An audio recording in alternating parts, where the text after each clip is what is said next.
मित्रांनो सप्रेम नमस्कार. मी आहे विनोद कुमार माने गुरुजी या माझ्या एज्युकेशनल मोटिवेशनल सोशल आणि टेक चॅनल मध्ये आपण सर्वांचं मी पुन्हा एकदा सहर्ष स्वागत करत आहे. मित्रांनो, आजच्या व्हिडिओमध्ये आपण बघणार आहोत दंगलकार कवी नितीन चंदन शिवे यांनी आमचा कांबळे ही मार्मिक आणि उपरोधिक कविता त्यांनी सादर केलेली आहे. आणि या कवितेमध्ये त्यांनी आंबेडकरी चळवळीतील एका सामान्य पण निष्ठावान कार्यकर्त्याचा जीवन प्रवास आणि त्याची होणारी परवड विनोदी पण तितक्याच बोचऱ्या शैलीत त्यांनी मांडलेली आहे. चला तर मग बघूया आपण त्यांची ही एक विनोदी कविता. आमचा कांबळे लय हुशार, आमचा कांबळे लय हुशार, हे कधीच नाही रडला, नुसताच कणला. कांबळे शाळेत गेला, कांबळे शाळेत गेला, मास्तरनं फळ्यावर सरस्वती काढली. आता ह्यो चळवळीतला. कांबळे शाळेत गेला, मास्तरनं फळ्यावर सरस्वती काढली, पण कांबळेनं पाठीवर सावित्री काढली. म्हणून चिडून मास्तरनं कांबळेला असाच तुडवला, असाच तुडवला, असाच तुडवला, पण कांबळे बी हुशार, नाही रडला, नुसताच कणला. कांबळे वयात आला, विशीत आला, मिशीत आला, कांबळे गुलाबी झाला आणि प्रेमात पडला. मग गार्डन मध्ये बसल्यावर एक दिवस तिनं विचारली त्याची जात. कांबळे म्हणला, वेडे मी माणूस, माणूस माझी जात, प्रेमात कसली आली जात. मग माणूस माझी जात असं म्हणणारी या देशात एकच जात. तिनं बरोबर ओळखली आपली जात. दुसरं कोण आम्हीच. मग तिनं बी कांबळेला असाच तुडवला, असाच तुडवला, असाच तुडवला, पण कांबळे बी हुशार, नाही रडला, नुसताच कणला. कांबळेचं लग्न ठरलं. घरचे म्हणाले मुहूर्त पहा. कांबळे म्हणाला, पटत नाही, महात्मा फुले वाचा. मग नातेवाईक म्हणले सत्यनारायण. कांबळे म्हणला, चालणार नाही, बाबासाहेब वाचा, 22 प्रतिज्ञा. तेवढ्या पावटी आली, म्हणली कुलस्वामी कुलदैवत, जागरण गोंधळ वागल्यामुळे एखादं बोकड तरी काप. कांबळे म्हणला, पटतच नाही, गाडगे बाबा वाचा. मग घरच्यांनीच दार लावून काढलं. बोकड शिजवून असाच तुडवला, असाच तुडवला, असाच तुडवला, पण कांबळे बी हुशार, नाही रडला, नुसताच कणला. सगळे घटतट आरबीआय ABCD दिवाळीपर्यंत झेडपर्यंत. झेड संपली की रोमनाम चालू करतो. कांबळे वाईट वाटलं. कांबळे सगळ्यांना म्हणला, सगळ्यांनी एकत्रित या, एकत्रित या, चळवळ समजून घ्या, फुले शाहू आंबेडकर समजून घ्या. दिवसभर बोंबलत राहिला. मग संध्याकाळी सगळे एकत्रित आले आणि एकत्रित येऊन आपल्याच लोकांनी आपल्याच कांबळेला असाच तुडवला, असा तुडव. मग याला कळलं तुडवायला एकत्रित आले, पण कांबळे नाही रडला, नुसताच कणला. मग कांबळे जयंती महोत्सव समितीचा अध्यक्ष झाला. विहारात मीटिंग बसली. पोरं म्हणली डीजे. कांबळे म्हटला प्रबोधन. मग डीजे लावून पोरांनी कांबळेला असाच तुडवला, असाच तुडवला, पण कांबळे बी हुशार, नाही रडला, नुसताच कणला. शेवटी कांबळे थकला, वय झालं आणि आता कांबळेचा मुलगा मोठा झाला. मग ते आता रील स्टारवर असतं, इंस्टाग्राम त्याच्यावर. ते एक नवीनच जमात आहे. 70% डोळे बारीक करा, स्वामी दिसले का बघा.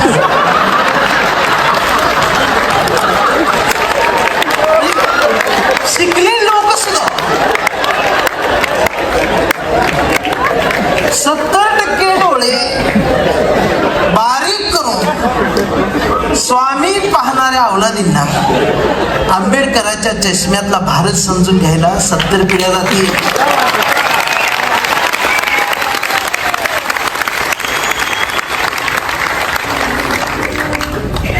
आता हे व्हायरल झाल्यावर खाली शिवाय द्यायचे.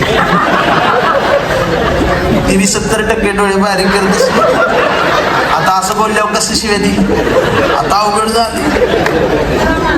ते तसलंच ती पोरग असं इंस्टाग्रामवर बघत डोळे बारीक करत बसतो. त्याला काहीतरी चळवळीत दिसत.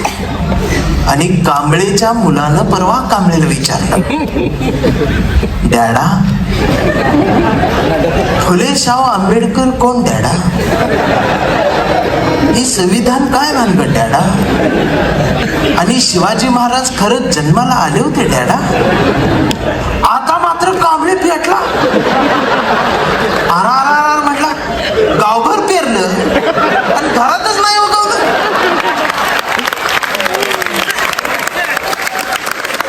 मग त्यानं दार लावून पोरालाच असा तुडवला. पण चिरंजीव कांबळे हुशार, तो बी नाही रडला, नुसताच काढला. आणि आता कांबळे वेडा झालाय. सिस्टमनं त्याला वेडं ठरवलंय, व्यवस्थेने वेडं ठरवलंय. कांबळे वेड्यासारखं सर्व धर्म समभाव म्हणत असतो. कांबळे वेड्यासारखं मानवतेच्या घोषणा देत असतो. कांबळे वेड्यासारखं शिवराय ते भीमराय सांगत असतो. पण कांबळेच्या हातात कुठल्या एका रंगाची चिंधी नाही. कांबळेच्या हातात या देशाचा तिरंगा आणि मांडीवर संविधान उघडं करून ठेवलंय त्याला. आणि डॉक्टर सुद्धा कांबळेला शॉक देऊन तुडवत आहे. पण कांबळे नाही रडत, नुसताच कंच. कसा? हा कांबळे जोपर्यंत जिवंत आहे तोपर्यंत आंबेडकर जिवंत आहे. हा कांबळे जोपर्यंत जिवंत आहे तोपर्यंत ही चळवळ जिवंत राहणार. हा कांबळे जोपर्यंत जिवंत आहे तोपर्यंत तुझ्या आम्ही जिवंत राहणार आहे. मित्रांनो, आज जो हा माझा तुम्ही उभं राहून जो सन्मान करायला लागला,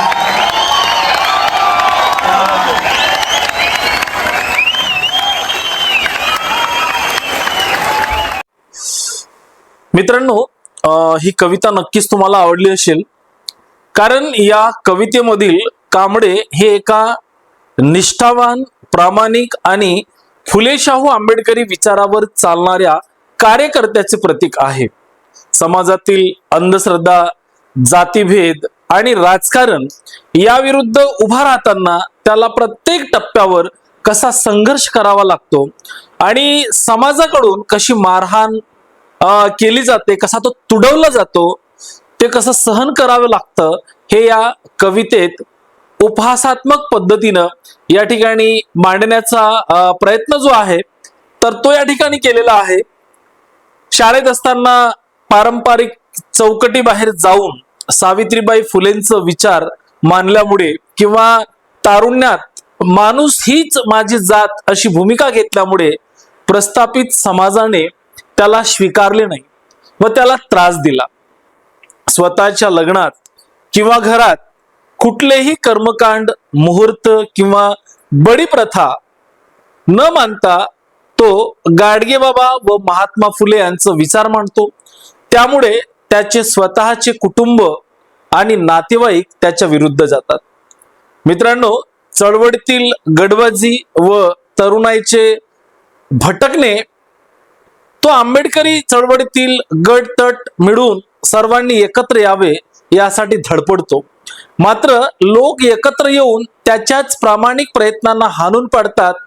तसेच जयंतीमध्ये डीजे ऐवजी वैचारिक प्रबोधन असावे असा त्याचा आग्रह धरल्याने तरुण पिढी जी आहे ती तरुण पिढीही त्याला विरोध करते.